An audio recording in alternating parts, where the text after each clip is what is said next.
Chicago had a way of swallowing sound. The city roared with life, yet in certain moments, when you stood still enough, it could feel like you were the only person left breathing. That was how Michael felt as he leaned against the window of his brownstone apartment in River North, staring at the skyline glowing in midnight steel and gold. The glass pane reflected him back, a man of 42 with salt beginning to dust his temples, shoulders squared as if carrying the weight of the city itself. To anyone else, Michael was composed, successful, the kind of man who never cracked. A partner at one of Chicago's most prestigious law firms. A man whose life looked enviable. But the reflection lied. Inside, he was unraveling thread by thread. The house behind him was quiet. Too quiet. He used to love the silence. On winter nights, he and Claire would curl up on the sofa with a bottle of wine, letting the quiet wrap around them like a blanket. Now the silence was sharp, cutting, filled with questions he couldn't stop asking. Where was she? Why wasn't she home yet? Claire had told him she was out with her sister again dinner, catching up, nothing unusual. But Michael knew better. He knew the shape of her lies now. He had smelled them weeks ago. Clinging to her perfume, seeping into her words. Lies always had a weight, and lately their home sagged beneath them. 3 days earlier, Michael had found the proof. Hidden in her phone, buried in a folder she must have thought he'd never open. The messages weren't long, but they were damning. I can't stop thinking about last night. Meet me again soon. Another read. We have to be careful. He can't find out. The name was disguised with a fake contact, but Michael was a lawyer. He lived in details, and the details betrayed her. The man was Daniel, her sister's husband. The same man who had toasted with Michael at his own wedding anniversary. The same man who had sat at their Thanksgiving table, carving turkey with a smile too wide, too familiar. Michael clenched his jaw until it ached. He could still see Daniel's face, smug in hindsight, though he hadn't noticed it before. He could still hear Claire's laugh at something Daniel had said during dinner, light and careless, and suddenly every memory twisted itself into a knife. How long had it been going on? How could she betray not only him, but her own sister? The front door clicked open. Claire's heels echoed against the hardwood, each step a countdown. Michael didn't move. He wanted to storm across the room, slam the phone into her hands, scream until his voice broke. But anger was heavy, and his love for her God help him was heavier still. She walked in, coat draped over her arm, hair falling in waves, eyes tired but sharp. She froze when she saw him standing by the window, as if she hadn't expected him to wait up. "You're still awake?" she asked, her voice careful. Michael turned slowly, his chest tight. "Why?" he said. Just one word. But it carried everything: his suspicion, his heartbreak, his demand for the truth. Her face went pale. Silence stretched between them, long and merciless. Her lips trembled before she whispered, "It wasn't supposed to happen this way." Michael felt something inside him shatter, like glass falling to the floor. He wanted her to deny it, to lie again, to give him even a scrap of the woman he had loved for 12 years. But her silence was the answer. "You and Daniel," he said finally, voice low. Breaking. Claire's eyes filled, tears threatening to spill, but she didn't deny it.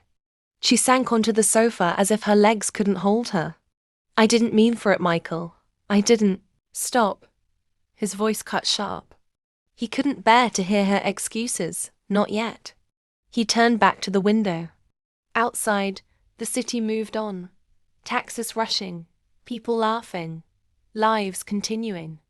Didn't they know his world had just collapsed? The silence in the room grew unbearable. Claire finally whispered, "I love you, Michael. I always have, but you loved him too." The words tasted like poison. He closed his eyes, and the only sound left was the hum of the city pressing against the glass. Chicago winters were known for being brutal, for cutting into bone and soul alike. But nothing was colder than the space between Michael and Claire that night. Chapter 2. The next morning, Michael woke to the faint light of dawn bleeding into the room, grey and cold like the city itself. He hadn't slept. His body had lain there, stiff, his mind replaying the night again and again, searching for some thread of sanity in what Claire had confessed. She was still beside him, though she hadn't dared touch him. Her breaths came uneven, shallow, the sound of someone who had cried themselves into exhaustion. He stared at the ceiling until the weight of the silence threatened to crush him, then finally swung his legs over the side of the bed. The coffee pot hissed in the kitchen as he leaned against the counter, staring blankly at the rising steam. The air smelled bitter, acrid. He thought about not pouring a cup for her, about letting her stumble into the room and feel the emptiness of his care. But habit, or maybe weakness, made him reach for a second mug anyway. He placed it on the table, untouched, a reminder of what they used to be. By the time Claire appeared, her hair tied back hastily, her eyes rimmed red, Michael had already buttoned his shirt and knotted his tie. She hesitated at the doorway, like an intruder in her own home. Her gaze fell on the untouched mug, then flicked back to him. "Michael," she began softly, her voice breaking. "Please, can we talk?" He didn't look at her. He adjusted his cufflinks, each click louder than words. "Talk?" "Claire, last night was talking." "You said enough." Her hands gripped the chair across from him, knuckles white. "It was a mistake. It shouldn't have happened. I didn't even know how I let it get that far." "Don't insult me," he said, finally turning to face her. His eyes were hard, colder than the morning light. "This wasn't a mistake. A mistake is forgetting an anniversary. A mistake is saying something you regret in anger. You don't fall into someone's bed by accident, least of all your sister's husband." Claire's face crumpled, tears spilling freely. "I hate myself for it, Michael. Every day I wish I could undo it. I swear to you it's over. It has been for months. I chose you. I stayed. Doesn't that mean anything?" Michael let out a bitter laugh that sounded foreign even to him. "You chose me after you betrayed me. After you broke something I can't put back together. Do you have any idea what it feels like to picture you with him every time I look at you?" The silence that followed was deafening. Claire reached out a trembling hand across the table, but Michael stepped back, shaking his head. His phone buzzed on the counter, and when he glanced at the screen, his chest tightened. It was Daniel, as if summoned by the very demons that haunted their night. "Don't," Claire whispered quickly, panic flashing in her eyes. "Please don't answer." But Michael did. His voice was flat, controlled, a blade sheathed in ice. "We need to meet. Today. Noon. Grant Park." He ended the call before Daniel could reply. Claire gripped the edge of the table. "Michael, please, don't do this. Don't make it worse." "Worse?" His laugh was sharp this time, bitter enough to burn. "Claire, there is no worse. We're already in hell. The only thing left is deciding how deep we fall." He grabbed his coat and left without another word, the door slamming so hard it rattled the frames on the wall. Outside, the city greeted him with its usual indifference. Wind whipped off the lake, slicing through his coat, but he hardly felt it. The streets buzzed with people heading to work, their lives intact, their loves unbroken. Michael moved among them like a ghost, his mind fixed on the meeting ahead. Grant Park stretched wide and empty under the pale winter sun. The fountain stood dry, a skeleton of stone and iron, waiting for spring to breathe life into it again. Michael waited on a bench, his fists shoved deep into his pockets, the skyline looming behind him like a silent jury. When Daniel finally appeared, hands buried in his coat, collar turned up against the wind. Michael's blood boiled at the sight of him. Daniel had the audacity to look calm, almost smug. He walked slowly, as though this were just another casual meeting between friends. When he reached the bench, he stopped, hands still in his pockets, his breath clouding the air. "Michael," he said evenly, "I was hoping we wouldn't have to do this." Michael rose, towering over him, fury radiating from every line of his body. "You slept with my wife.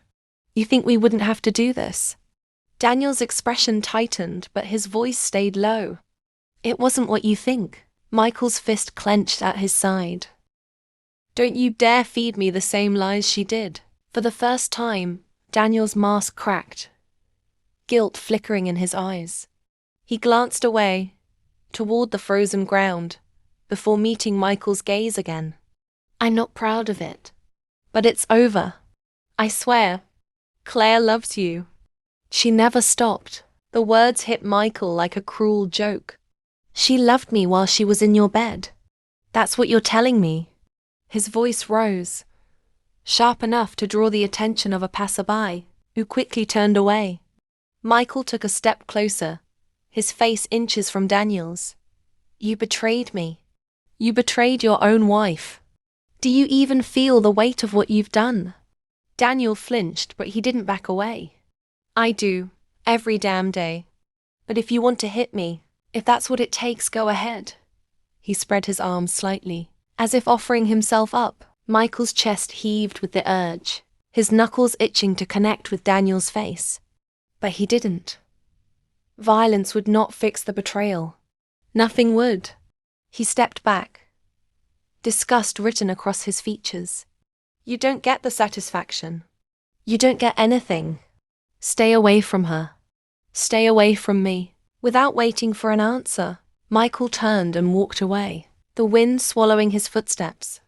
Behind him, Daniel stood frozen, a shadow among the bare trees. As Michael crossed the street, the weight of everything bore down harder. He thought of Claire, her broken sobs, her trembling voice begging him to forgive. He thought of the years they had shared, the laughter, the quiet nights, the dreams they had built together. Love was still there, buried beneath the wreckage, stubborn and aching. But so was betrayal, raw and merciless. And as he walked back into the heart of the city, Michael realized he didn't know which was stronger. Chapter 3. Michael didn't go home right away. The thought of stepping back into that brownstone, into the suffocating silence that smelled of guilt and perfume, twisted his stomach. Instead, he walked aimlessly through Chicago, letting the city swallow him whole. The elevated trains rattled overhead, the clamor of commuters filled the sidewalks, and the lake wind cut across Michigan Avenue like glass. He felt small against it all, just another broken man lost in the city's rhythm. By dusk, he found himself sitting in a corner booth at an old tavern near the river. The place smelled of beer and fried food, walls lined with decades-old photographs of a Chicago that had survived fires, gangsters, and blizzards. He stared at his glass without drinking, watching the amber liquid catch the dim light. Around him, people laughed, argued, flirted, lived while he sat there unraveling. When his phone buzzed, he didn't have to look to know it was Claire. The thought of hearing her voice again was unbearable, but the silence between them was worse. He let it ring, then another message followed. "Please come home. I can't lose you." He closed his eyes, the words cutting through him. The place that once felt safe, now felt like a battlefield. Still, his feet carried him there, as if muscle memory couldn't be unlearned. When he opened the door, Claire was waiting in the living room, knees drawn to her chest, eyes swollen from crying. She looked up at him like a drowning woman spotting a lifeboat. "Michael," she whispered, standing slowly. "I thought you weren't coming back." He dropped his coat on the chair, his voice tired, heavy. "I almost didn't." She took a cautious step toward him, then stopped, unsure of the distance between them. "I know I don't deserve another chance. I know I shattered everything we had. But I can't let us end like this. I can't let what I did define us forever. Michael's jaw tightened. You think words will fix it? You think I can erase the images in my head every time I look at you? Her tears returned, streaking down her face as she shook her head. No, I don't expect you to erase it. I just want you to see that I'm still here. That I love you. That I'm willing to do whatever it takes to make you believe that again. He stared at her, anger and longing warring inside him. For a moment, he wanted to hold her, to bury his face in her neck and forget everything. But the ghost of Daniel's presence clung to her, an invisible scar he couldn't unsee. You talk about love, Michael said, his voice low, almost trembling. But love doesn't do what you did. Love doesn't lie in another man's arms. Love doesn't leave me questioning every moment we ever shared. Claire stepped closer despite his words, her hands trembling as she reached for his. He didn't pull away, but he didn't hold on either. Her fingers brushed his skin like a plea. Then tell me what to do. Tell me how to prove that I can be the woman you once believed I was. Michael looked into her eyes, the same eyes that had once lit up his world, the same eyes that now carried the weight of betrayal. I don't know if there's anything you can do, he admitted, his voice breaking. I don't know if I can ever forgive you. But I also don't know how to stop loving you. Her sob escaped like a wound torn open. She clutched his hand harder, as if anchoring herself to the last piece of hope she had left.